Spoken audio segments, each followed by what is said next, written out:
Hi. Hello, Dr. Vijay Kumar Garu. First of all, hearty congratulations.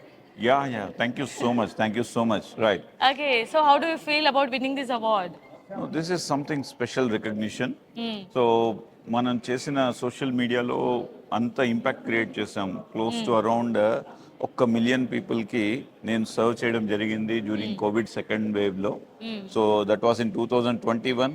2025 కూడా ఆ impact ఇంకా ప్రజలకు గుర్తుందంటే చాలా సంతోషంగా ఉంది.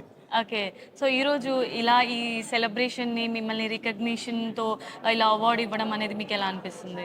నో రియలీ డాక్టర్స్ అయినప్పటికి కూడా ఓకే, ఎంత సెల్ఫ్లెస్ సర్వీస్ అయినప్పటికి కూడా సో ఒకరి దగ్గర రికగ్నిషన్ అన్నది మన యొక్క భుజాల మీద ఒక బరువుని చాలా పెంచేస్తుంది. So it reminds me, this award reminds me that there is a lot more that I must contribute to the society. So మీకు ఏ కేటగిరీలో అవార్డు ఇచ్చారు సార్ మీకు? మనకు కోవిడ్-19 టైంలో సోషల్ మీడియాలో మనం చేసిన free online consultations, what are the wrong things అన్ని కూడా రైట్గా మనం చేసి ఒక 1 మిలియన్ పీపుల్ని ఒక్కరోజు సెషన్లో మనం టచ్ చేయడం జరిగింది. సో దానికి ఇవ్వడం జరిగిందండి. Wonderful, thank you sir. ఇంకా సోషల్ యాక్టివిటీస్ ఇంకా చేయాలని మనస్ఫూర్తిగా కోరుకుంటున్నాము. ఇలాంటి రికగ్నిషన్స్ ఇంకా మీరు రిసీవ్ చేసుకోవాలని కోరుకుంటున్నాము. Wishing you all the very best. Thank you so much. Thank you.